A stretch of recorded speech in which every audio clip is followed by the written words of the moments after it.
Hey, it's Natasha. Ha! Ha! I'm Natasha and this is Oh my Joachim. god, I just fucked up. It's Joachim and Natasha. welcome back to another video. This is the second session, I believe, of sitting down. And today we want to talk about the illusion of the different lifestyles and how people are trying to sell us how phenomenal certain lifestyle is when actually in reality each lifestyle has their ups and each lifestyle has their downs, positive and negatives, and it's never just glorious. Mm-hmm. So right now we're in Chiang Mai, our second hop within our trip, and just within how many days here? Not even a week, so maybe 7 to 10 days here, we've realized a bunch of things as we begin to settle in a new place with lots of strangers around us. Yeah, he only knows maybe 2 individuals within the city. I know nobody within the city, so we are trying to get to know our environment, and within this process we've learned a few things that we kind of want to share with you today, because there are just these myths, especially when it comes to living nomadically and traveling and this wonderful lifestyle of having your business. There are perks and there are also downsides, so we're gonna just share what we've been going through and how we've been dealing with certain things. So, number one, the nomadic lifestyle. You know, you look on Instagram, beautiful pictures, beautiful beaches, you know, working on the laptop wherever you want. Well, it's true, you know, if you travel to a certain place, yes, you can go to the beach, yes, you can work from anywhere if you have strong Wi-Fi, but that's the big if. And so what happened to us is we are in a place right now that doesn't have the best Wi-Fi, so we need to actually go out into a co-working space in order for us to have good Wi-Fi. Not a big issue, but it shows there is limitations to this, oh, you can work from anywhere kind of idea. Mm-hmm. And a few days after finding a co-working space, we realized that my computer actually has issues connecting with the faster type of internet. Yep. So, you know, my computer also had issues in the last while, so I thought maybe I have to buy a new computer. And then I realized that buying authentic computers, like by HP, by Mac, by different brands, it's a challenge here, because most people are resellers and not the authorized people to sell it. So maybe if I do need to change my computer, then the computer is going to come with the Thai script as the keyboard, and things just become really complicated when you do come across issues like a computer breaking down or not being able to connect to the faster type of internet. It just adds up. And for me, when I first moved here, now that's maybe another point we want to make, is that you're going to make home feel like home here.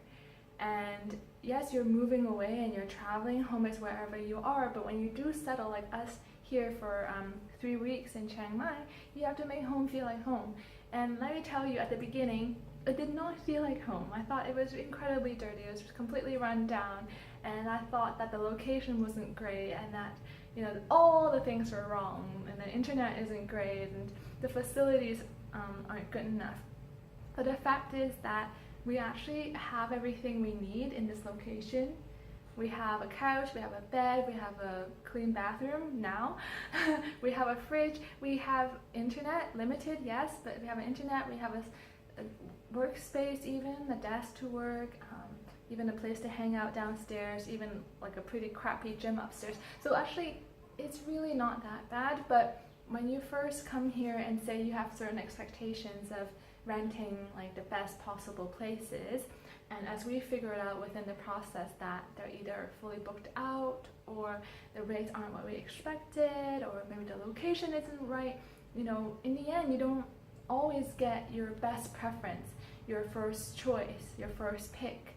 And so you have to make do when you do have to compromise certain things.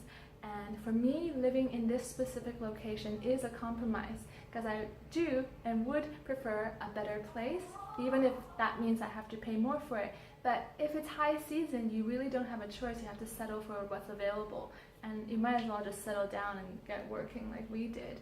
So you have to make home feel like home, and that for me took a couple of days of adjustment and feeling completely depressed and feeling like, why am I here? This place is so crappy. I thought it was just an awful place to be, but in fact, now it's really nice to rest here. Really nice place to come back to rest, nice breeze, and really safe. Yes, so really important is here to realize, look, whatever you choose, you will have things that are not working the way you want it. There are things that are going to be challenging, and that's in any kind of lifestyle you have. So yes, okay, you are living a nomadic lifestyle and you can work remotely, whether on your own business or not. But when you are living nomadically, you're going to keep uprooting yourself. So the network you build around you in a certain place, you're going to say goodbye to. You're going to move to a next place. You're going to start over with meeting other people. Yes, you can keep in touch online and meet each other here and there, but it's not the same thing when you have like having deep connected relationships in a location that you just are around. So that is another kind of thing that kind of hit home. We're like, oh, all right, we are actually the two of us and we love each other and it's great, but we do like also other people around and other kind of connections. Now with the Wi-Fi and internet, you can hop on calls with other people, and that's great. That's a first kind of step, but it is not the same thing, And so that is what lots of people don't tell you when they try to sell you a certain lifestyle or a certain life decision, like having your own business or traveling nomadically or whatever it is, doing investing or there's all kinds of things, ideas out there, and they're always trying to sell you, you're going to feel better, it's going to be better. And yes, there are advantages to all kinds of different lifestyles, depending what you need, but it isn't all great. It isn't all great, and I hope you really understand that. Yeah, and lastly, to wrap up this video, I think what's most important is that, like we said in each of these examples, you're going to come across things that you don't prefer. You're going to miss certain things that you didn't even realize you would miss. And with each lifestyle, you have those pros and then you have the cons. But whichever lifestyle you prefer, whether you're a homebody or you just want to stay in your hometown, or you're comfortable with a 9-to-5 job, or maybe you just want to do the complete opposite of everything I just described there. Whatever it is that you want, you have to make it your own. Because it sounds like there's a ton of cookie cutter lifestyles, like, one where you're a banker and you're a consultant and you're rolling around in money and get whatever you want, and you go on yachts and you go to the best resorts with your friends for vacation, and that's one cookie cutter lifestyle if you go that career path. And then there's the one where you're all nomadic and you kind of carve your own path and you start your own online business, and that's another cookie cutter lifestyle.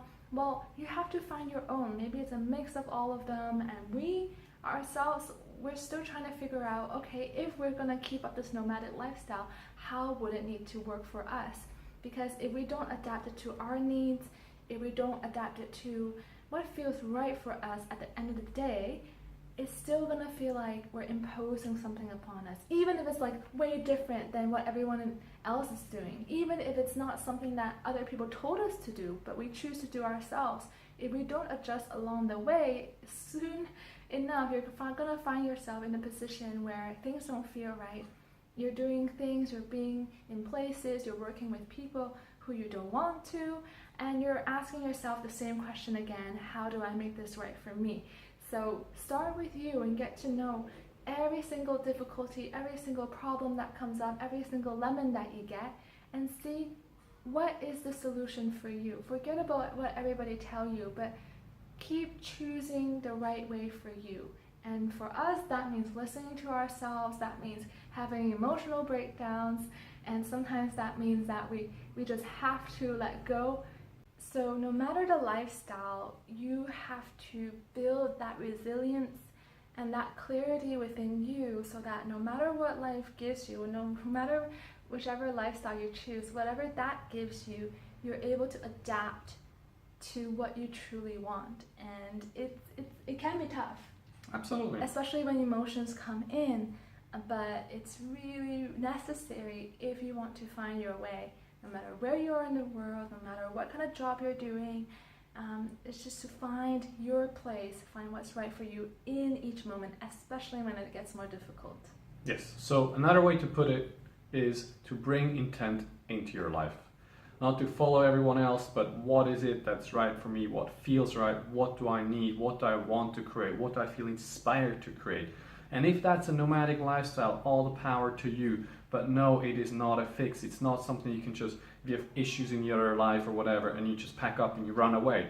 It's not the solution, because you take your mind with you, you know? You take yourself with you. So those things is not a thing to fix yourself up emotionally or something like that. Because no matter how beautiful the beach, you can be totally depressed, you know? And the same thing, you can look at a garbage can or be in a cubicle and you can feel happy, you know? Those two things are not interlinked. They really aren't. I know it's hard to believe because that's how we've been conditioned. Like, oh, I go to the beach and it will be nice and I will feel all happy and all of that. No, man, look, everything has its challenges. Everything has its up and down. Find your way. Not our way, not someone else's way, but your way. So I hope that this video has helped you to understand that, you know, even though we've been vlogging these wonderful adventures, you get to see what we see, but there is a lot happening in the background that makes it possible and right for us. And if at any point we feel like it doesn't work, then you'll stop seeing the travel vlogs because we have shifted. So thanks for joining us. If you need any tools, any help trying to adapt, you know, what's happening on the outside, the circumstances, your current situation, and you're having trouble emotionally making it right for you and feeling all right, then just comment below and we'd be happy to help you, and maybe we'll even make a video just so you can know what to do when you find yourself in a similar situation. All right, thank you for your attention, and if you like this video, share it, like it, whatever you do, and we would love to connect with you. Yeah, so subscribe to us because we are uploading a vlog once a week and one of these sit-down sessions once a week too. So see you! See ya!